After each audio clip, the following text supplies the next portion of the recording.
Muy bien, bueno. Vamos a tener nuestro estudio bíblico y nuestra prédica en esta mañana en el Hebreos, capítulo 12. Venimos en una serie de estudios desde el capítulo 1, estamos estudiando todo el libro de Hebreos, y hoy nos toca el capítulo 12, donde en nuestro bosquejo, al principio dijimos que era la persistencia de la fe. El domingo pasado hablamos sobre el ejemplo de la fe, los héroes de la fe en el capítulo 11, ahora en el capítulo 12 es la persistencia de la fe. Y luego el último capítulo, que Dios quiera lo pongamos el domingo próximo, el otro, va a ser las evidencias de la fe. Así que estos tres capítulos, 11, 12 y 13, habla de la fe. Acuérdense que habíamos hablado del capítulo 1 hasta el capítulo 10, hablaba sobre lo que era mejor, en contraste con lo que había, el judaísmo con el cristianismo, el sacerdocio de Aarón con el sacerdocio de Cristo, el santuario terrenal, que era el tabernáculo, con el santuario celestial, todos esos ejemplos, los profetas con el Señor, Jesucristo era el mejor profeta, los ángeles eran mejor que los ángeles, ¿sí? Toda esa serie de situaciones que el escritor nos estaba poniendo para que nos diéramos cuenta de que lo que nosotros teníamos era mucho mejor que lo que tenía el pueblo de Israel. Y avanzando, como avanzamos en el capítulo 11 el domingo pasado, ahora nos muestra que la fe es la base de la salvación. La fe es la puerta de la salvación, porque sin fe es imposible agradar a Dios. En el 11.6 de Hebreo está ese versículo. Así que ahora estamos actuando. Hablamos el domingo pasado sobre la fe. Los que no pudieron estar o no pudieron escuchar el mensaje, está en YouTube, lo pueden buscar, está allí el mensaje. Hoy también vamos a tenerlo por aquellos hermanos que no pueden estar presentes y pueden corroborar este estudio. Antes de comenzar la lectura, decirles que la palabra clave en este capítulo es soportar, resistir, ¿sí? Y lo vamos a encontrar también en el versículo 1 con la paciencia y también el sufrimiento. Lo que va a mostrar este capítulo es lo que está viviendo el creyente en su vida personal, ¿sí? Hay altibajos en la vida cristiana, no hay siempre un 10 puntos para arriba, ¿no? No es que estamos viviendo vamos a decir, en la cristiandad o en la espiritualidad siempre arriba, ¿no? Decimos nosotros pum para arriba. No sucede eso en la vida, sería bueno. Algunas opiniones a veces de algún creyente dice que lo que se habla en el templo no es lo que luego en la vida diaria sucede.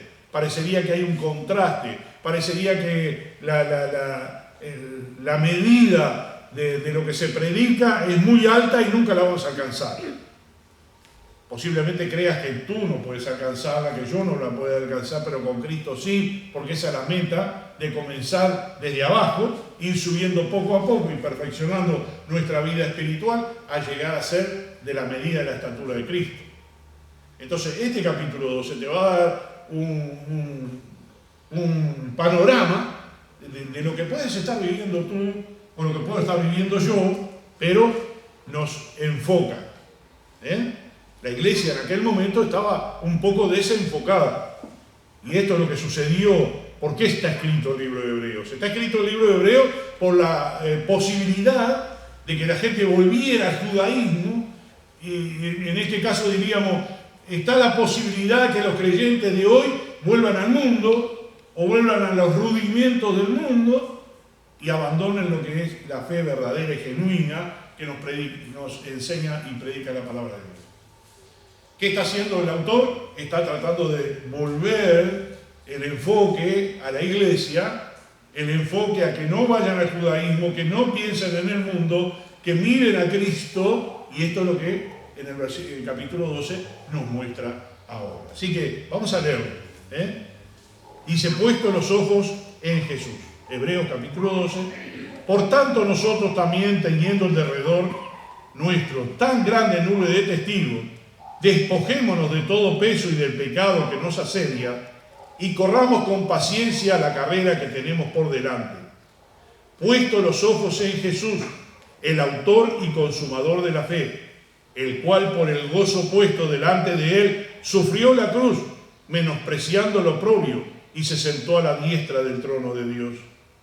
Considerad aquel que sufrió tal contradicciones de pecadores contra sí mismo, para que vuestro ánimo no se canse hasta desmayar, porque aún no habéis resistido hasta la sangre, combatiendo contra el pecado, y habéis ya olvidado la exhortación que como a hijos se os dirige, diciendo: Hijo mío, no menosprecie la disciplina del Señor, ni desmaye cuando eres reprendido por él, porque el Señor al que ama disciplina y azota a todo el que recibe por hijo.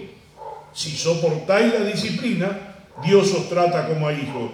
Porque ¿qué hijo es aquel a quien el Padre no disciplina? Pero si se os deja sin disciplina, de la cual todos han sido participantes, entonces sois bastardos y no hijos. Por otra parte, tuvimos a nuestros padres terrenales que nos disciplinaban y los venerábamos.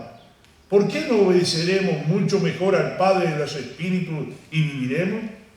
Y aquellos ciertamente por pocos días nos disciplinaban como a ellos les parecía, pero para lo que nos es provechoso, para que participemos de su santidad. Es verdad que ninguna disciplina al presente parece ser causa de gozo, sino de tristeza, pero después da fruto apacible de justicia a los que en ella han sido ejercitados. Por lo cual, levantad las manos caídas y las rodillas paralizadas, y haced senda derecha para vuestros pies, para que lo cojo no se salga del camino, sino que sea sanado. Seguid la paz con todos y la santidad, sin la cual nadie verá al Señor. Mirad bien, no sea que alguno deje de alcanzar la gracia de Dios, que brotando alguna raíz de amargura os estorbe, y por ella muchos sean contaminados. No sea que haya algún fornicario o profano como Esaú, que por una sola comida vendió su primogenitura.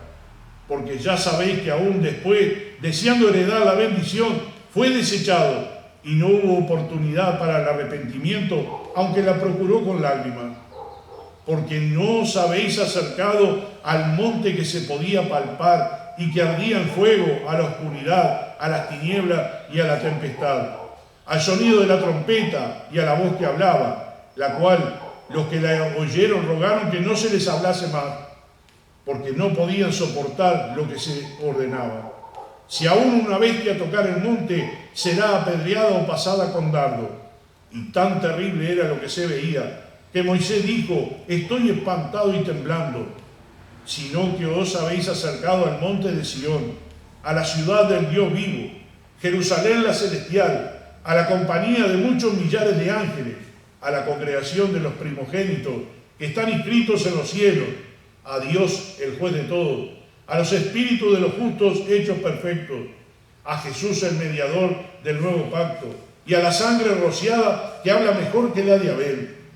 Mirad que no desechéis al que habla, porque si no escaparon aquellos que desecharon al que los amonestaba en la tierra, mucho menos nosotros, si desecháramos al que amonesta desde los cielos, la voz del cual conmovió entonces la tierra, pero ahora ha prometido diciendo: aún una vez, y conmoveré no solamente la tierra, sino también el cielo.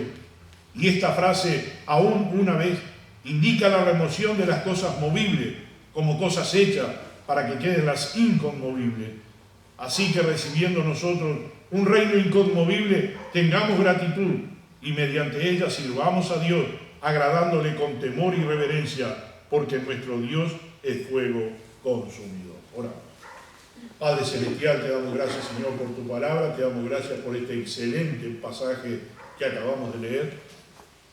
Te rogamos que nos ayude en la descripción, en el desarrollo, en el análisis de este pasaje. Te damos gracias, Señor, porque sabemos que tú estás obrando en nuestra vida y en nuestros corazones. Y como dice tu palabra, no depende del que corre, sino de Dios, Y es aquí, Señor, donde queremos una y otra vez que tú intervengas. Interviene, Señor, en el mensaje, interviene en el corazón de los oyentes, mientras están leyendo, escuchando, que la palabra de Dios entre a sus corazones. En el nombre de Jesús.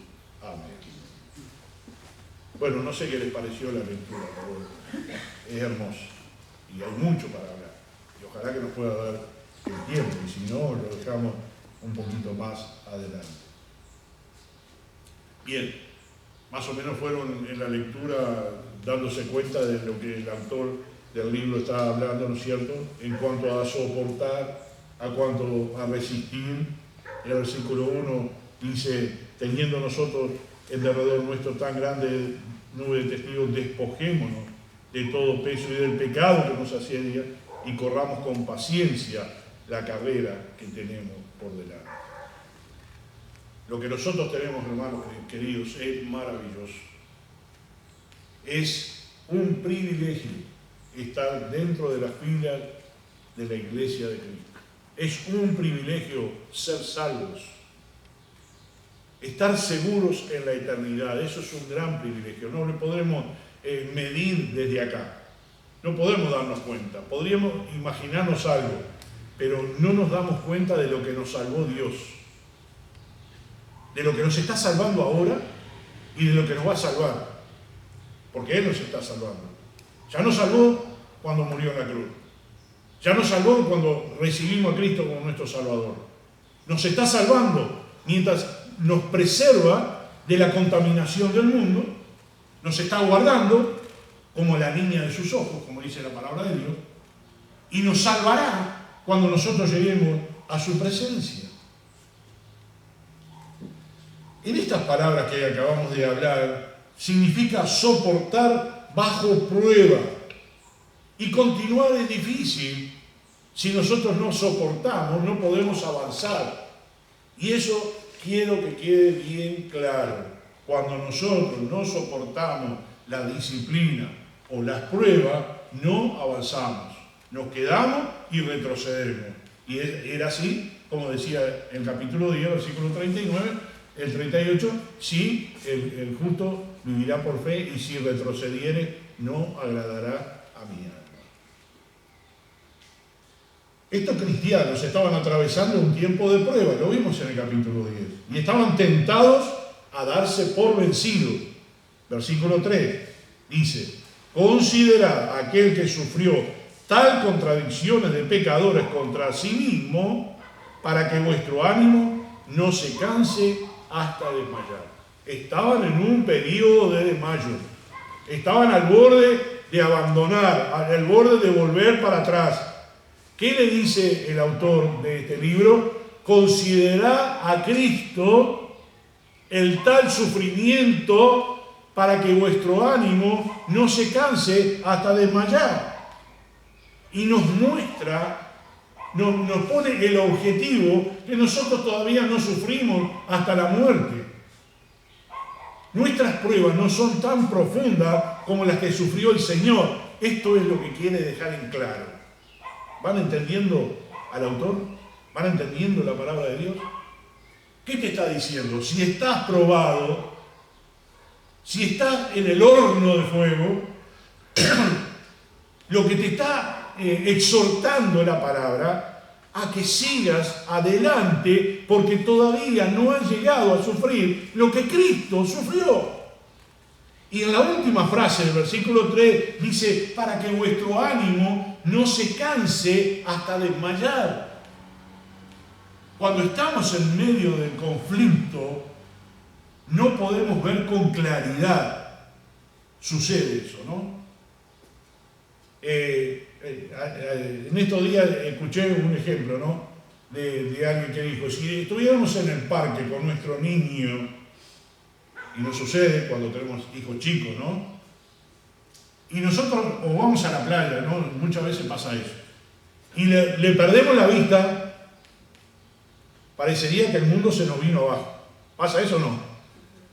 ¿Vieron cuando los chicos están en la playa, por ejemplo, y no lo ves? Parece que el mundo se te terminó, el alma se te salió del cuerpo. Pero cuando lo encontrás, parece que todo volvió a la normalidad, ya sea un parque, la playa, donde sea. Donde se te pierde, te nublaste. Cuando vienen las pruebas, pasa lo mismo. Cuando viene el problema grave, quedamos como nublados, quedamos como que no avanzamos, quedamos en stand-by. Al contrario, nos enojamos, nos ponemos disgustados porque las cosas no están saliendo como nosotros lo calculamos. Pero el Señor está diciendo otra cosa. Él está con nosotros. No nos abandonó. Estamos en medio de la prueba, la necesitamos la prueba. Seguro que ningún creyente quiere ser probado. Nadie, ni yo, ni ustedes. Cuando vienen las pruebas hasta nos disgustamos de tanta prueba, ¿no? Como decía una señora hace muchos años, dice, parece que estamos en secundaria, siempre andamos de prueba. Bueno, no sé, algún día seremos aprobados y estaremos con el Señor y ya no habrá más pruebas. Pero mientras estamos acá tenemos que dar prueba tras prueba, ¿no? Y pasar un examen espiritual y pasar un examen de nuestra vida personal. En el versículo 4 dice, porque aún no habéis resistido hasta la sangre combatiendo contra el pecado. Todavía no has llegado a ese punto. No es que tú te vas a desmayar porque hay un problema. Piensa en Cristo que sufrió más y todavía más. No llegaste a la muerte, no llegaste a padecer por causa de combatir el pecado. ¿Te das cuenta de lo que te está diciendo el autor de este pasaje? Te está diciendo que todavía puedes soportar lo que Dios te está permitiendo vivir. Y hay algo que nosotros tenemos que tener en cuenta, es esto, que Dios no nos va a dar más de lo que nosotros podemos llevar. ¿No te pasa a veces que piensas, bueno, se ve que puedo soportar mucho porque mira que me da, ¿no? Bueno, ese tiempo que tú estás soportando, piensa que el Señor lo permite y Él quiere estar contigo. Él no te va a abandonar, no va a dejarte. Él va a estar contigo. Ninguno había sido llamado a morir por Cristo, pero la situación no se mejoraba de ninguna manera. Y para animarlos a confiar en Cristo, el escritor les recuerda, y el versículo 5 dice, y habéis ya olvidado la exhortación que como a hijos se os dirige diciendo, hijo mío, no menosprecies la disciplina del Señor, ni desmayes cuando eres reprendido por Él, porque el Señor al que ama disciplina y azota a todo el que recibe por hijo. Se ve que hay algunos de los hermanos que tienen su alarmita. Toquen ahí sus alarmas, a ver capaz que tiene.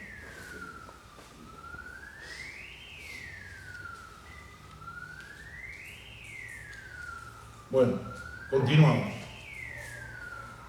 Entonces en estos dos versículos, 5 y 6, nos da tres aspectos que nos ayudarán a continuar avanzando y creciendo. Los 4 primeros versículos nos daban el ejemplo de Dios, de Cristo, ¿no? En el capítulo 11, el domingo pasado, sus lectores miraban hacia atrás y veían cómo los grandes santos del Antiguo Testamento ganaron por fe la carrera de la vida. Y ahora el escritor, en este versículo, les insta a mirar a Cristo y a ser fortalecido en su fe, ¿sí? Y en su esperanza. El cuadro acá es de una arena o estadio. Los espectadores son los héroes de la fe mencionados en el capítulo anterior y los corredores son los creyentes que atraviesan pruebas. Esta imagen no necesariamente implica que las personas que están en el cielo no van a observar o saben lo que ocurre aquí en la tierra. Es una ilustración, no una revelación.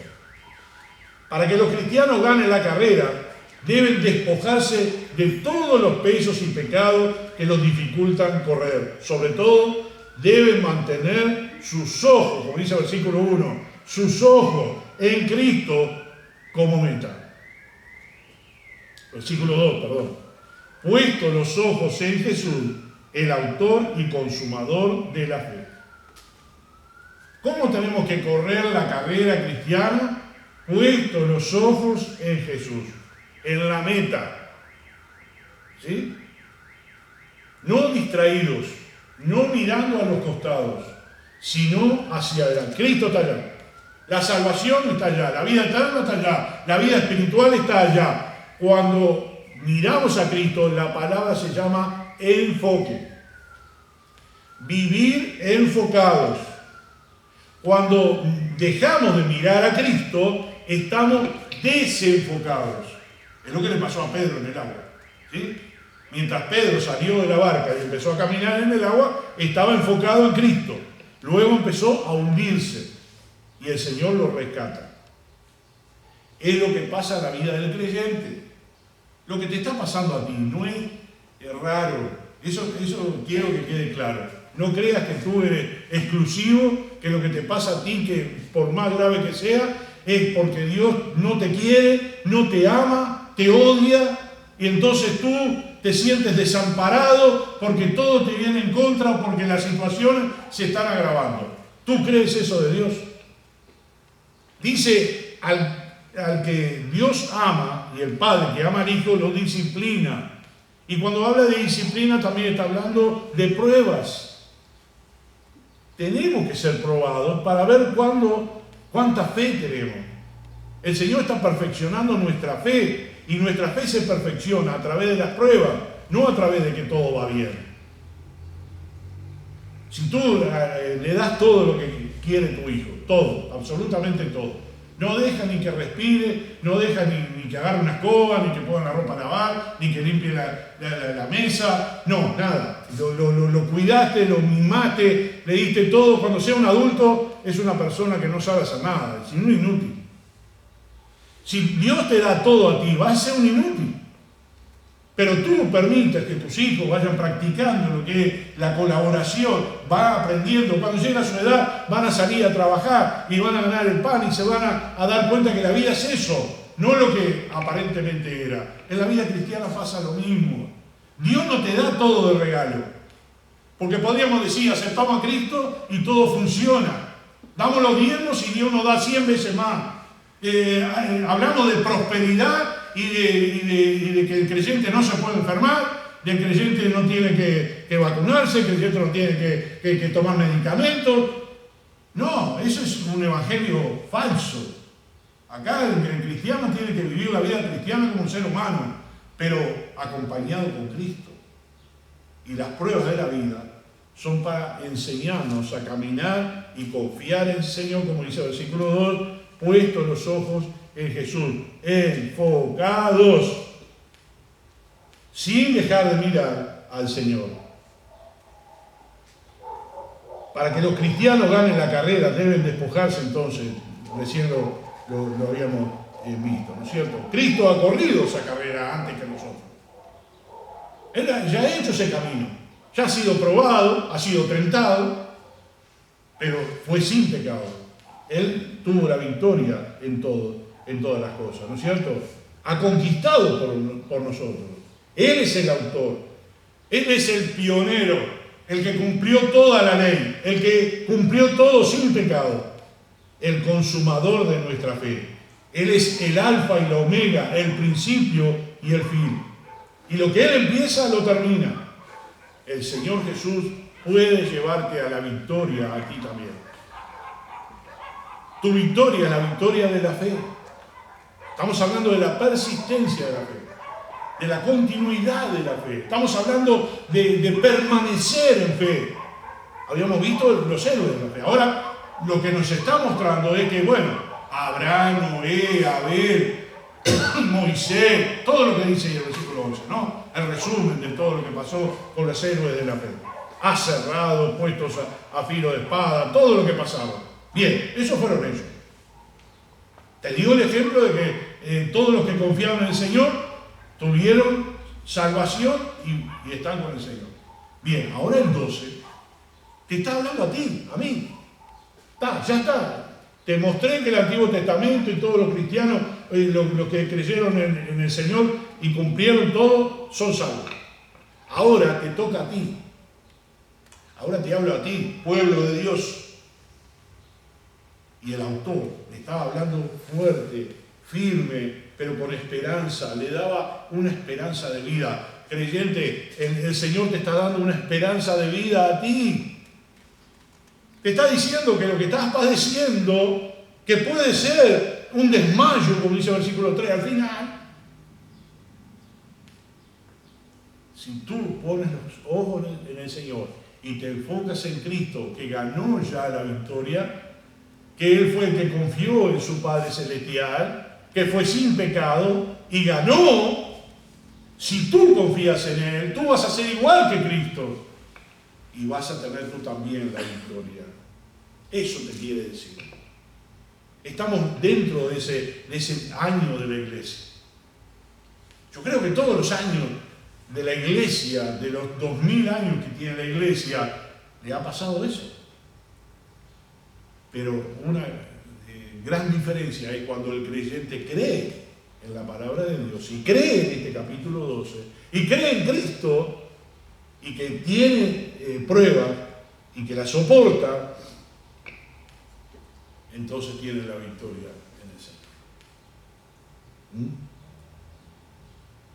El gozo puesto delante de Él, dice el versículo 2, ¿no? En la mitad. Puesto los ojos en Jesús, el autor y consumador de la fe, el cual por el gozo puesto delante de Él sufrió la cruz. Tú viste a un Cristo sufriente, viste a un Cristo soportando, viste a un Cristo que le pasó muchas cosas,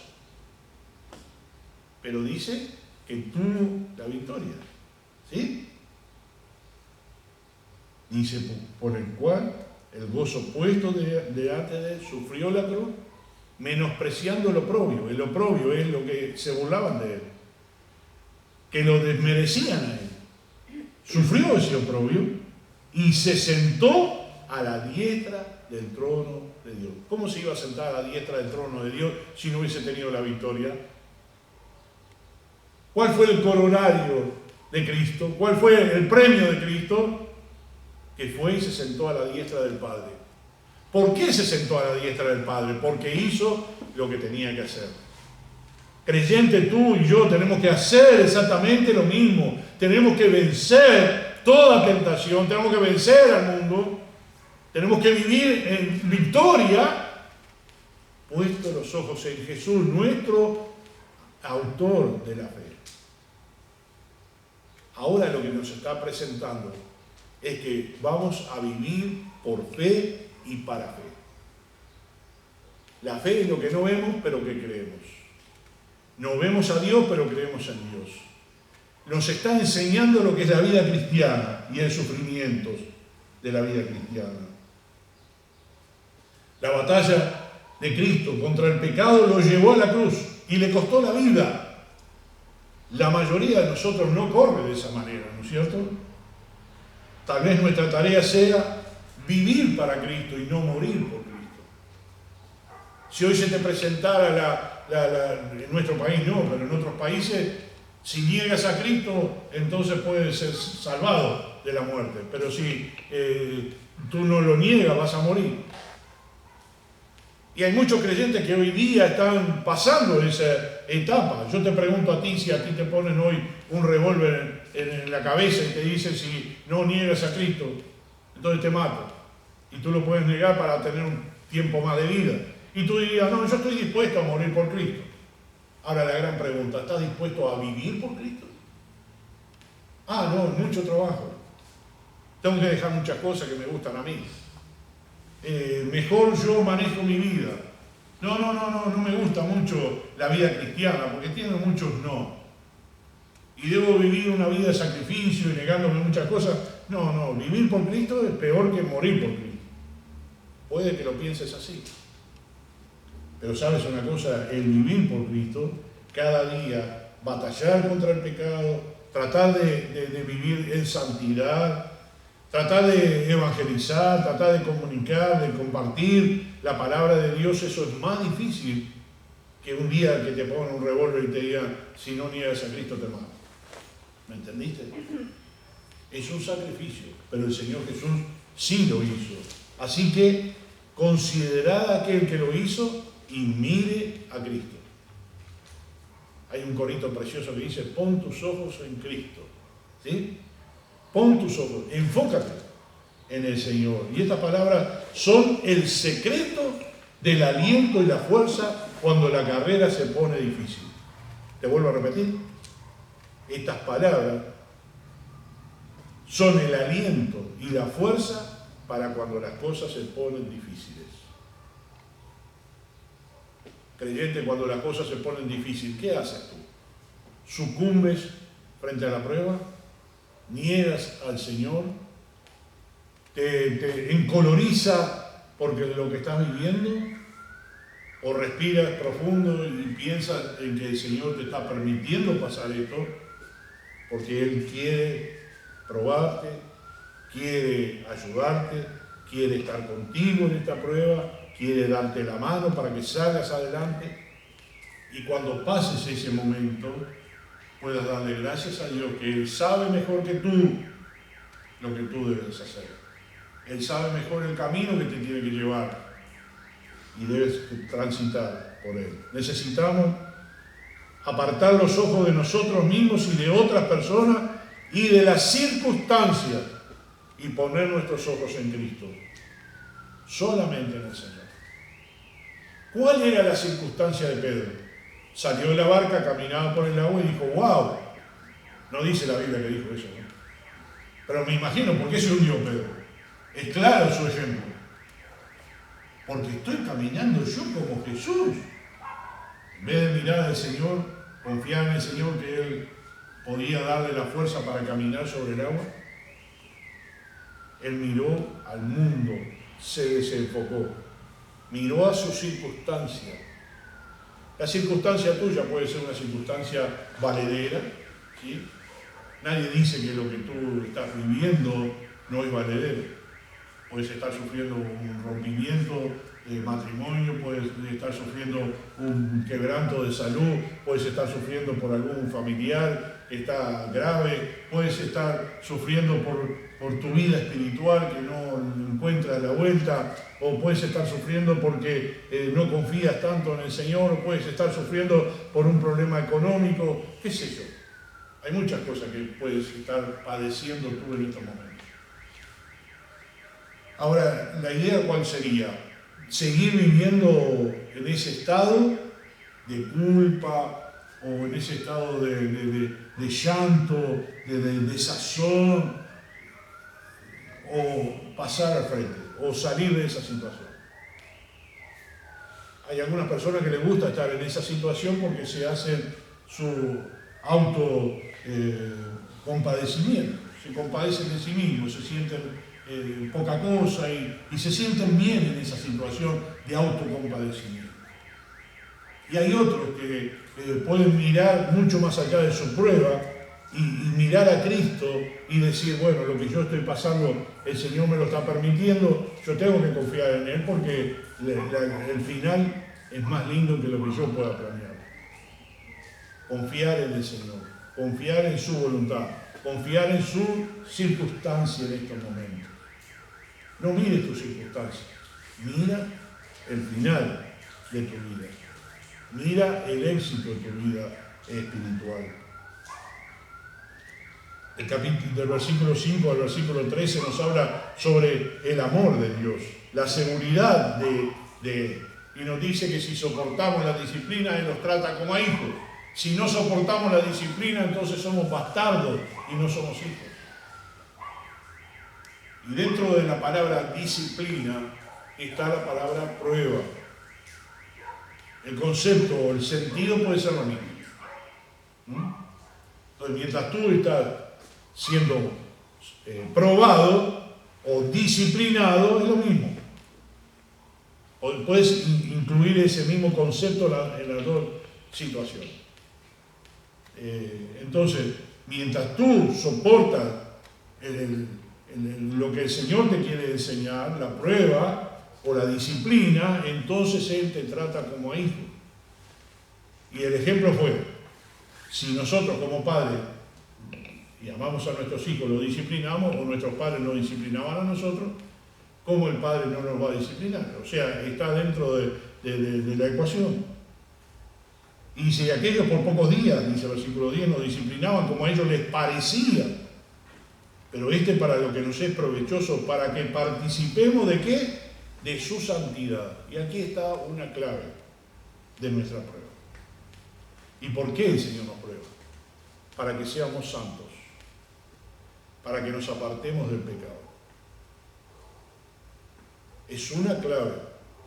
Cuando viene la prueba, el sentido de Dios no me quiere, Dios no me ama, no es ese sentido.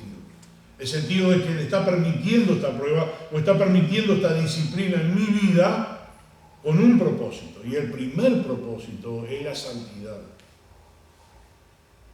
¿Cuándo yo adquiero más santidad?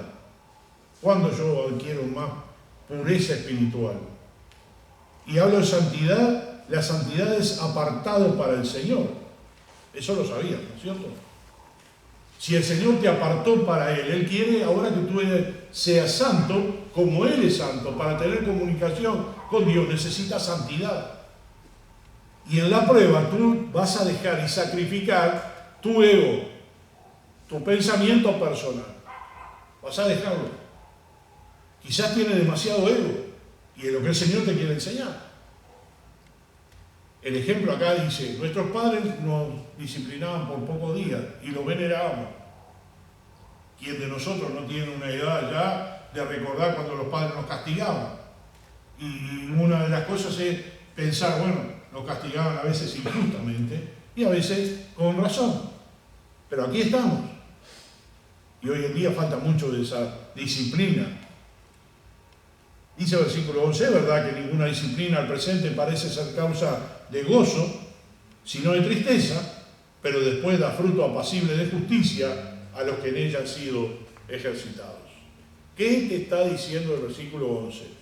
Que el problema, la prueba, la disciplina, lo que estás pasando es por un tiempo y al final que vas a tener gozo, dice allí, porque da fruto apacible de justicia a los que en ella han sido ejercitados.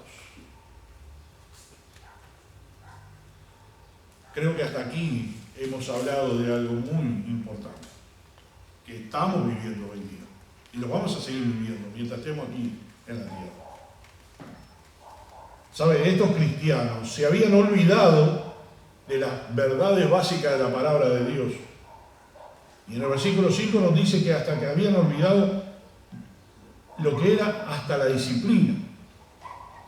Y el escritor aquí da una cita en Proverbios 3:11 y les recordó que el sufrimiento de la vida del cristiano no es un castigo, sino disciplina.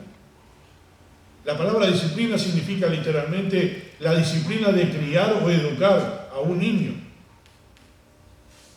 Y eran bebés espirituales. Una manera en que Dios los hacía madurar era permitir que atravesaran pruebas. El castigo es obra de un juez. La disciplina es la obra de un padre. El castigo se aplica para confirmar la ley. La disciplina se aplica como una prueba de amor para el bien de la persona, principalmente del niño. La disciplina se aplica como prueba de amor para el bien del niño. Demasiado a menudo nos rebelamos contra la mano amorosa de Dios que aplica la disciplina. En lugar de eso debemos someternos a la disciplina y crecer. Satanás nos dice que nuestras pruebas son evidencia de que Dios no nos ama. Pero la palabra de Dios nos dice que los sufrimientos son la mejor prueba de que en realidad Dios nos ama. Como el Padre ama a los hijos, Dios ama a sus hijos. Entonces, cuando te viene una prueba o una disciplina, nunca jamás salga de tu boca, Dios a mí no me ama. Porque si tú lo estás haciendo, esa es la voz del diablo.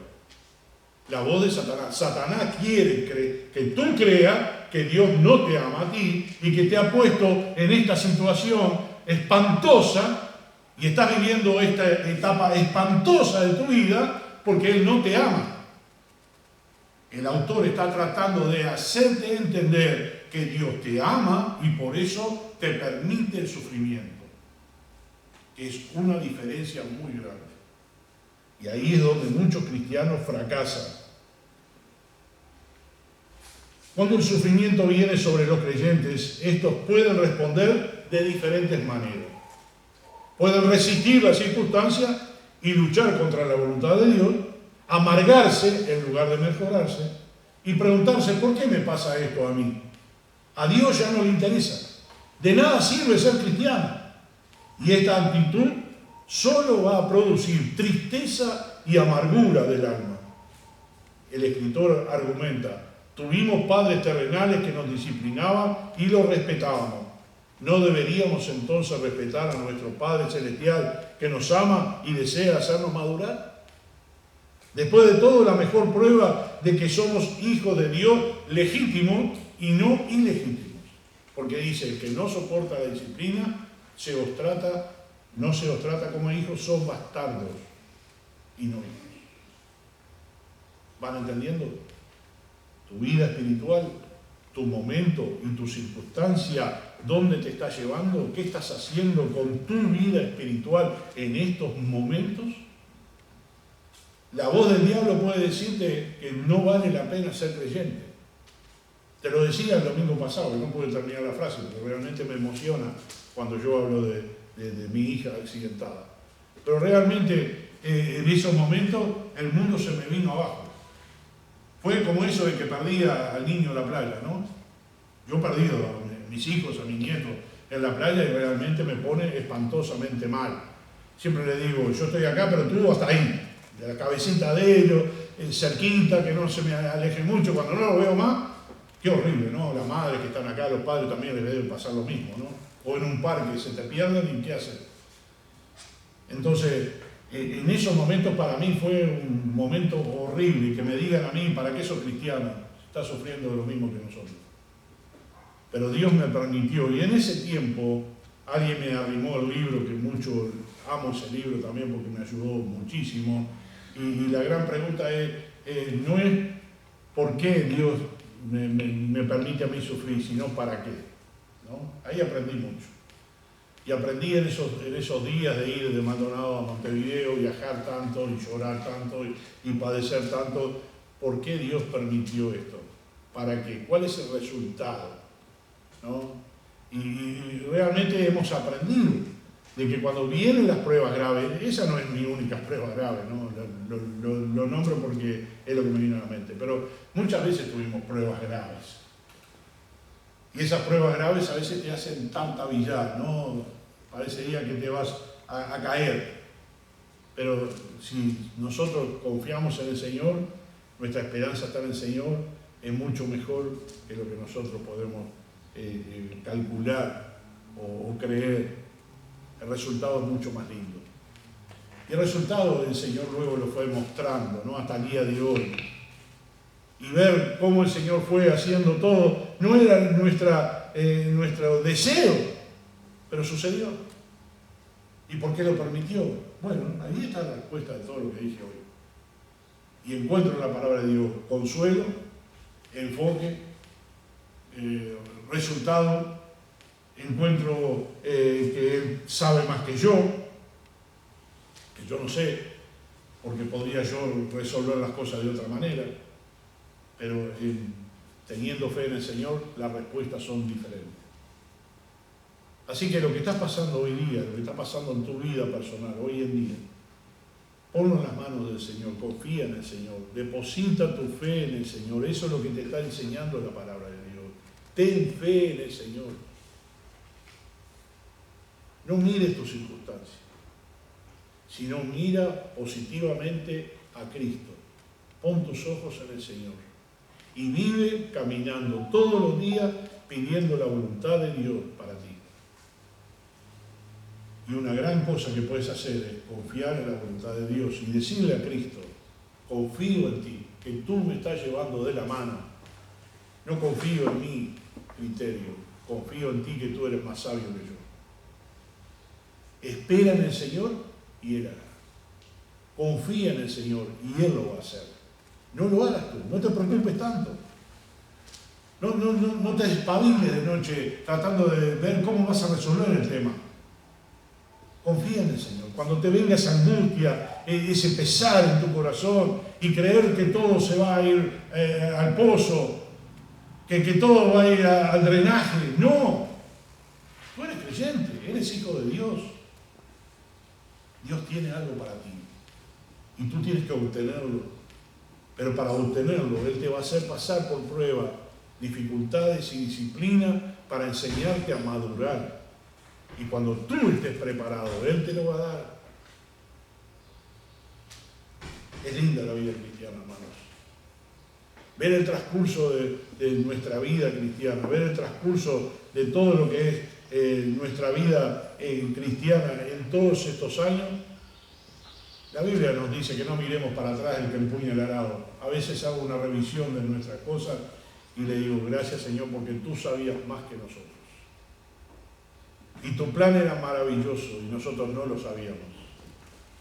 Entonces tú quieres tener éxito en la vida espiritual y llegar al Señor con tus manos cargadas de fruto, tienes que depositar tu fe en el Señor absolutamente, 100%, y no desconfiar del Señor.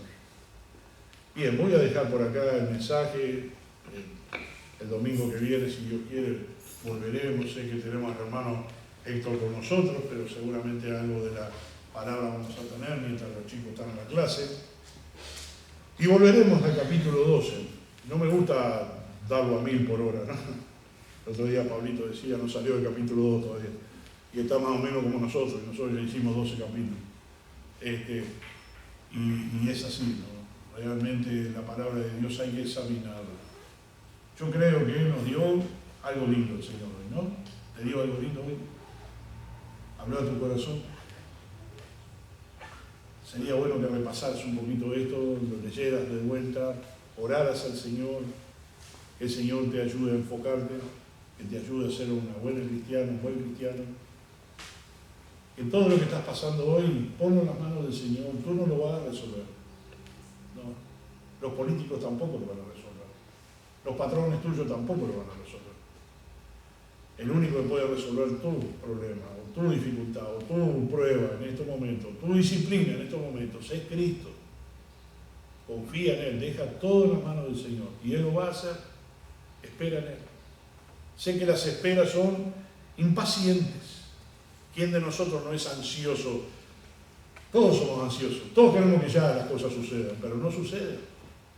Y los días van pasando, los meses van pasando, los años van pasando, y a veces no hay resultados. Sigue confiando en el Señor, porque Él tiene un plan para ti. Y ese plan es mejor que lo que tú planeaste. El resultado final va a ser más lindo que lo que tú calculaste.